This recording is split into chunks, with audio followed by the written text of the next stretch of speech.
రీచ్లోంచి తీసుకురావడం లేదు. NGT permissions ప్రకారం, సుప్రీంకోర్టు ఆర్డర్ ప్రకారం లేవు.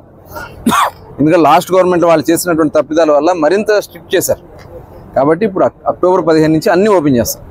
దాంతోపాటు అన్ని రీచ్లు ఎక్కడ అవకాశం ఉంది అక్కడ, ఎక్కడైతే బ్యాక్ వాటర్స్ ఉంటాయి, ఇప్పుడు కృష్ణానది బ్యాక్ వాటర్స్లో కానీ, ప్రకాశం బ్యారేజ్ దిగువలో కానీ, మరి ధవళేశ్వరం బ్యారేజ్ దిగువలో కానీ మొత్తం బోట్ మ్యాన్ సొసైటీస్ని ఐడెంటిఫై చేసి వాళ్ళకి ఇవ్వడం జరిగింది. బోట్ మ్యాన్ సొసైటీస్ వాళ్ళు శాండ్ తీసుకొస్తున్నారు. అదైతే అందుబాటులో ఉంది, తెచ్చుకోవచ్చు. రేట్ అంటే మెయిన్ కారణం దూరాల వల్ల.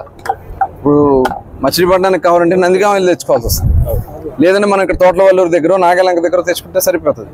కానీ ఆ దూరం వల్ల ఆ ట్రాన్స్పోర్ట్ ఛార్జెస్ పెరుగుతుంది. అక్టోబర్ 15 నుంచి ఇవన్నీ ఓపెన్ చేస్తాం కాబట్టి ఈ ట్రాన్స్పోర్ట్ ఛార్జెస్ తగ్గితే ఆటోమేటిక్గా శాండ్ రేట్ కూడా తగ్గుతుంది. ఓవరాల్గా దాదాపు ఒక 100 ప్లస్ ఈ ఏదైతే వాళ్ళ ఫిషర్మెన్ మన బోట్మెన్ సొసైటీస్ ఉన్నాయో దాదాపు ఒక 150 వరకు వస్తాయి. కాబట్టి ఆ 150 కూడా ఓపెన్ చేస్తే చాలా ఫ్రీ అవుతుంది. అవి కాకుండా పట్టా ల్యాండ్స్ కూడా ఇస్తున్నాం. పట్టా ల్యాండ్స్ కూడా మనం పర్మిషన్ ఇవ్వడానికి మన జియో గౌరవ ముఖ్యమంత్రి గారు ఓకే చేశారు. దాని మీద ఫైల్ రన్ అవుతుంది. దాని మీద నిబంధనలన్నీ కూడా ఇస్తాం. 60 రూపాయలు ఎవరైతే ఫార్మర్ ఉంటారో పట్టా ల్యాండ్ ఉంటుందో అతను 60 రూపాయలు తీసుకుని 88 రూపాయలు సెన్లేజ్ ఛార్జ్ కట్టుకుని లోడింగ్ అన్లోడింగ్ ఛార్జెస్ కట్టుకుంటే వాళ్ళు పట్టా ల్యాండ్లో కూడా శాండ్ తీసుకెళ్ళచ్చు. లాస్ట్ గవర్నమెంట్లో కూడా ఇది కూడా దోపిడీకి కారణం ఎక్సైజ్ విధానంలో. దాన్ని మార్చి ఇవాళ ప్రైవేట్ అక్కడి నుంచే మనం ప్రైవేట్ షాప్స్నే ఆపరేట్ చేసే విధంగా మొన్న క్యాబినెట్ కమిటీ తీసుకోవడం, సబ్ కమిటీ కానీ క్యాబినెట్ కానీ డెసిషన్ తీసుకోవడం జరిగింది. దాని మీద మొత్తం కూడా ఇవాళ ప్రక్రియ జరుగుతోంది. నిన్ననే గవర్నర్ గారు కూడా దానికి అమెండ్మెంట్కి గవర్నర్ గారు కూడా ఆమోదం తెలపడం జరిగింది. అది ఈరోజు రేపట్లో దీనికి మొత్తం కూడా గైడ్లైన్స్ అన్నీ కూడా ఎలా ఎన్ని షాపులు ఏ జిల్లాలో ఎక్కడెక్కడ ఏర్పాటు చేస్తారనేది కూడా గైడ్లైన్స్ అన్నీ ఇవాళ ఇవ్వడం జరుగుతుంది. 7 రోజుల పాటు అప్లై చేసుకోవచ్చు. 7 రోజుల్లో అప్లై చేసుకున్న తర్వాత మధ్యలో హాలిడేస్ వస్తాయి కాబట్టి మ్యాక్సిమం 9 రోజులు వస్తాయి. 9 రోజుల్లో 10వ రోజు మళ్ళీ డ్రా తీస్తాం. మ్యాక్సిమం దసరా లోపే, దసరా పండగకి ముందే మొత్తం ఈ షాపులన్నీ కూడా ఆపరేషన్లోకి వస్తాయి. 2 లక్షలు ఎన్ని కావాలన్నా వేసుకోవచ్చు. ఎన్ని కావాలన్నా అప్లికేషన్ ఫీ, ఎన్ని అప్లికేషన్లు కావాలన్నా వాళ్ళు వేసుకోవచ్చు. ఒక పర్సన్ 2 లక్షలు వేసుకుని డ్రా తీసుకోవడం జరుగుతుంది. ఆ డ్రాలో వచ్చినటువంటి వాళ్ళకి వాళ్ళు లైసెన్స్ ఫీజు కట్టుకోవాలంటుంది. లైసెన్స్ ఫీజు కూడా 4 స్లాబుల్లో ఉంటుంది. 55 లక్షలు, అదేవిధంగా 60, 65, 85 లక్షలు. ఆ 4 స్లాబుల్లో ఏరియాను బట్టి ఫిక్స్ చేస్తాం. దాన్ని కట్టుకుంటే వాళ్ళకి షాప్ వెళ్ళటం 6 ఇన్స్టాల్మెంట్స్లో వాళ్ళు పే చేయాలి. వాళ్ళకి కావాల్సినటువంటి స్టాక్ అంతా కూడా IMFL డిపోస్ నుంచి ఎంత కావాలంటే స్టాక్స్ తెచ్చుకోవచ్చు.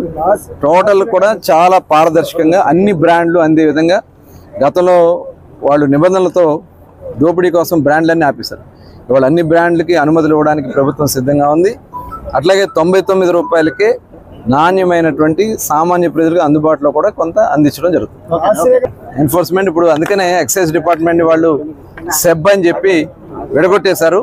ఇవాళ స్పెషల్ ఎన్ఫోర్స్మెంట్ బ్యూరో అని పెట్టి వాళ్ళు ఎక్సైజ్ డిపార్ట్మెంట్నే విడగొట్టేశారు. 70% పక్కకు పెట్టేశారు. ఇవాళ మొత్తం కూడా మెర్జ్ చేసాం. డిపార్ట్మెంట్ కూడా ఎన్ఫోర్స్మెంట్ కానీ మొత్తం కూడా పక్క రాష్ట్రాల కన్నా కూడా ఈక్వల్గా ఉండే విధంగా ధరలు కూడా ఫిక్స్ చేయబోతున్నాం. కాబట్టి ఖచ్చితంగా ఇలిసిట్ రాకుండా అన్ని రకాలైన చర్యలు తీసుకోవడం జరుగుతుంది. లాస్ట్ గవర్నమెంట్లో వాళ్ళు ఆదాయ వనరులుగా దీన్ని మార్చుకుని అంతా అస్తవ్యస్తం చేశారు. విధానం అంతా కూడా అస్తవ్యస్తం చేశారు. ఇవాళ దాని మీద ఆల్రెడీ విచారణ జరుగుతుంది. కొంతమందిని దానిలో అరెస్టులు కూడా జరుగుతూ ఉన్నాయి. ఇవాళ గౌరవ ముఖ్యమంత్రి గారు ఈ ఉచిత ఇసుక విధానానికి శ్రీకారం చుట్టి ఇవాళ అందిస్తూ ఉన్నాం. అలాగే స్టాక్ పాయింట్స్లో ఉన్నవి అవి కాకుండా కొన్ని బోట్మెన్ సొసైటీస్ అందించడం జరుగుతూ ఉంది. ఎన్జిటి నిబంధనల ప్రకారం అంటే నేషనల్ గ్రీన్ ట్రిబ్యునల్ నిబంధనల ప్రకారం మాన్సూన్ సీజన్లో అంటే ఈ వర్షాకాలంలో ఎక్కడ కూడా రీచెస్లో డైరెక్ట్గా ఇసుకను తీయటానికి లేదు. పర్యావరణ అనుమతులు మరి రావాల్సినటువంటి పరిస్థితుల్లో ప్రస్తుతం అవి జరగకుండా ఉన్న స్టాక్ పాయింట్స్ నుంచి నేను అందిస్తూ ఉన్నాం. అది కాకుండా బోట్మెన్ సొసైటీస్ నుంచి అందిస్తూ ఉన్నాం. అయితే ఇంకా అక్టోబర్ 15 నుంచి పూర్తి స్థాయిలో అన్ని ప్రాంతాల నుంచి అందించాలని చెప్పి కూడా ఆల్రెడీ దానికి కావాల్సినటువంటి పర్మిషన్స్ అన్నీ కూడా తీసుకోవడం జరుగుతుంది. ముఖ్యంగా ఒక పోర్టల్ ఏపీ శాండ్ మేనేజ్మెంట్ పోర్టల్ని స్టార్ట్ చేసాం. ఎవరన్నా శాండ్ కావాలంటే ఆ పోర్టల్లోనే బుక్ చేసుకోవచ్చు. దానిలో బుక్ చేసుకుని సొంత వెహికల్ అయితే సొంత వెహికల్కి తెచ్చుకోవచ్చు. లేదు ప్రభుత్వమే వాహనాన్ని ఏర్పాటు చేయమంటే ట్రాన్స్పోర్టేషన్కి దాన్ని కూడా వాళ్ళు బుక్ చేసుకుంటే ట్రాన్స్పోర్ట్ ఛార్జెస్ కట్టుకుని అక్కడ సీనరేజ్ ఛార్జెస్ అలాగే అక్కడ ర్యాంప్ మెయింటెనెన్స్ ఛార్జెస్ కట్టుకుని వాళ్ళు తెచ్చుకునే దానికోసం మరి ఉచితంగా ప్రభుత్వం ఎటువంటి దీంట్లో ఆదాయం తీసుకోకుండా కేవలం సీనరేజ్ ఆ పంచాయతీల డెవలప్మెంట్ కోసం అట్లాగే అక్కడ శాండ్ తోడడం కోసం మిషన్ ఛార్జెస్ వాళ్ళు కట్టుకోవడానికి తీసుకోవడం జరిగింది. దీని మీద ఆల్రెడీ బుకింగ్ అయినంత వరకు జరుగుతున్నాయి. ఎందుకంటే దూరాలు అవడం వల్ల, ఎందుకంటే ఇప్పుడు మచిలీపట్నానికి లేకపోతే ఏలూరుకి దగ్గరలో ప్రస్తుతం ర్యాంపులు లేవు. ఈ మాన్సూన్ అయ్యే వరకు మరి దూర ప్రాంతానికి తెచ్చుకోవాలి. ఒక 100 కిలోమీటర్ల అవతలి తీసుకోవడం వల్ల ట్రాన్స్పోర్ట్ ఎక్స్ట్రా అవుతుంది. దానివల్ల కొంత రేట్ పెరిగినట్టు కనబడుతుంది. కానీ అక్టోబర్ 15 నుంచి అన్నీ ఓపెన్ చేస్తాం కాబట్టి అన్నీ అందుబాటులో ఉంటాయి. కాబట్టి రేట్ కూడా ఇంకా మనకి తగ్గడానికి అవకాశం వస్తుంది. మరి దీని మీద ఒక ప్రత్యేక దృష్టి పెట్టి లాస్ట్లో వాళ్ళు చేసినటువంటి తప్పిదాల వల్ల స్టాక్ పాయింట్స్ని ఎత్తేసారు. మొత్తం స్టాక్ పాయింట్స్లో పెట్టినటువంటి శాండ్నే ఎత్తేసారు, బ్యాంక్ గ్యారెంటీలను ఎత్తేసారు. ఈ దోపిడీ వల్ల మనం ఇవాళ కొంత ఇబ్బంది పడుతున్నాం. అక్టోబర్ 15 వరకు కొంత సమయంతో చేయాలి. మేము ఆల్రెడీ ఐడెంటిఫై చేసాం. అక్కడ కొంతమంది అధికారులను కూడా పెట్టి అక్టోబర్ 15 నుంచి అన్ని కూడా వదలడం జరుగుతుంది. ఫ్రీ శాండ్ అందరికీ అందించడం జరుగుతుంది.